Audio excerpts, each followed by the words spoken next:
បាទសួស្តីបងប្អូនទាំងគ្នាថ្ងៃនេះខ្ញុំមកបង្ហាញពីរបៀបភ្ជាប់ពីដុំ Android Smart TV Box ទៅកាន់ទូទាស់ស៊េរីចាស់បងប្អូនទូទាស់នេះមិនមែនជា Smart TV ទេទូទាស់នេះគឺជាទូទាស់ស៊េរីចាស់ដែលអាចភ្ជាប់ទៅកាន់អ៊ីនធឺណិតឬក៏ចូលក្នុង YouTube ចូលអ៊ីនធឺណិតបានចឹងបងប្អូនចឹងនេះជាដុំ Android Smart TV Box ខ្ញុំមានពីរ model គឺ model P ហើយនិង model Q តែ model P នេះ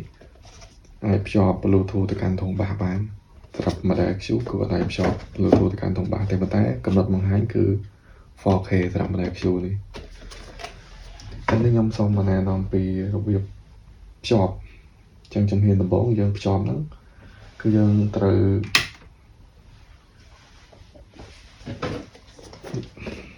បើកទូទាស់យើងសិនជាស្នៃនៅក្នុងប្រអប់គឺ model P និង model Q ហ្នឹងដូចគ្នាបងប្អូនមានដុំ Android TV Box នោះមួយមាន tele មួយ tele នេះគឺជា tele ដែលអាចជាដោយចម្លែកបាននៅពេលយើងចូលទៅក្នុងមុខងារ YouTube ហើយមានខ្សែ HDMI មួយសម្រាប់ភ្ជាប់ពីដុំទៅកាន់ទូទាស់ហើយនិង adapter ដោតភ្លើងមួយ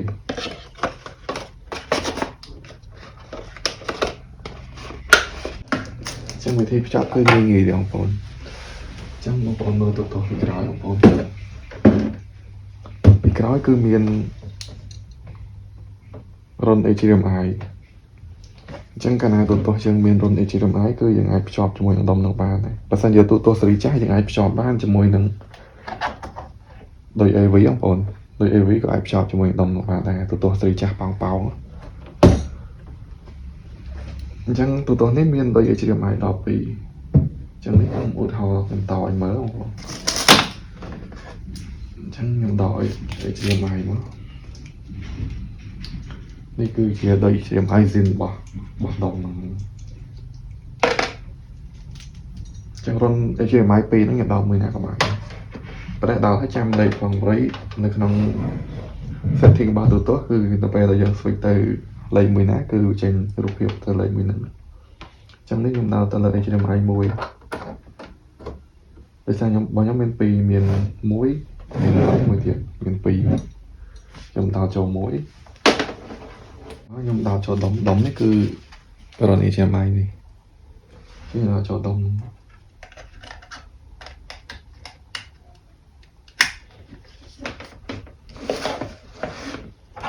តែយើងដោយ adapter នេះ adapter នេះយើងដល់ចូលដោយ adapter បាត់ដុំនោះតែប៉ុណ្ណឹងហើយដូចជាស្រេចគឺយើងអាចដុំនេះក៏ដល់ភ្លើងអញ្ចឹងវាដើរភ្លាមបងប្អូននឹងដំណើរការភ្លាមនេះចេញភ្លើងពណ៌ខៀវនេះកាលណាចេញភ្លើងពណ៌ខៀវនេះគឺដំណើរការភ្លាម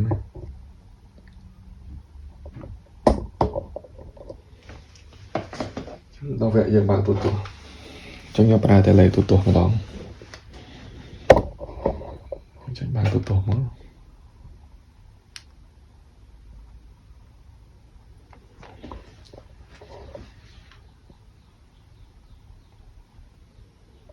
នេះដោយសារតែខ្ញុំ switch ត្រូវបងប្អូនមុនដំបូង switch អត់តាន់ទៅបងប្អូនចូលកន្លែង input បងប្អូនចូលកន្លែង input នឹងចេញរបៀបបែបនេះទី1នេះគឺអង់តែនទី2គឺ HDMI ទី3គឺ AV បើបងប្អូនដោតចូលដោយ AV បងប្អូនយក AV បើសិនជាដោតចូលដោយ HDMI 2គឺយើងយក HDMI 2វិញចឹងមិញខ្ញុំដោតចូល HDMI 1ចឹងខ្ញុំ select HDMI 1ចឹងនៅពេលដែលដំណើរការដុំដំបូងចឹងដុំហ្នឹងសម្រាប់ model P និង model Q គឺដូចគ្នាគឺតម្រូវឲ្យភ្ជាប់ Bluetooth ជាមួយនឹង tele ខ្ញុំសម្រាប់ថ្ម tele ទៅ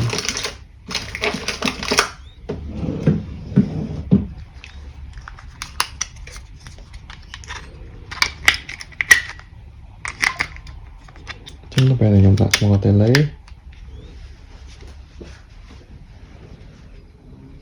ខ្ញុំចុច ខ្ញុំចុចប៊ូតុងនេះបងប្អូនដូចនៅក្នុងរូបអញ្ចឹងគេឲ្យចុចប៊ូតុងមួយនេះគឺយើងចុចប៊ូតុងមួយហ្នឹងដើម្បីភ្ជាប់ Bluetooth ទៅកាន់ដុំ Android TV Box ហ្នឹង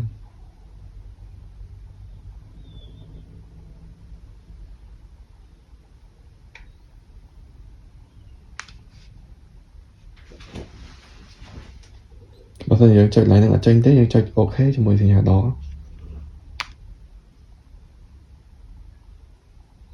នេះចឹងចេញមកបងប្អូនបើសិនជា Bluetooth ហ្នឹងចុចកន្លែងនេះអត់ចេញអញ្ចឹងយើងចុច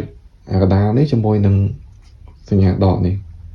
អញ្ចឹងនឹងភ្ជាប់ទៅកាន់ Tele Auto អញ្ចឹងនេះយើងចូលមកដល់អេក្រង់របស់ Android TV Box បងប្អូនជាក់ស្ដែងទូទៅយើងអត់មានតែអេក្រង់ចាស់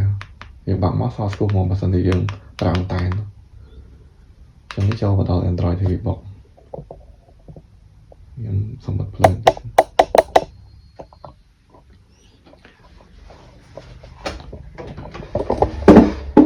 ចឹងសម្រាប់ការប្រើប្រាស់ដំបូងយើងចេញមក screen បែបហ្នឹងគឺយើងប្រើប្រាស់ដំបូងគឺយើង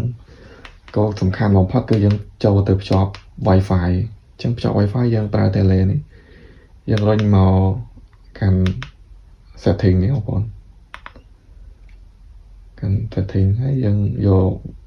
Wi-Fi និង network និង internet ប៉ុន្តែនេះខ្ញុំបានភ្ជាប់ហើយអញ្ចឹងឈ្មោះ Wi-Fi បងប្អូនមួយណាគឺបងប្អូន select យកទៅអញ្ចឹងយើងភ្ជាប់ Wi-Fi password មកគឺជាប់ auto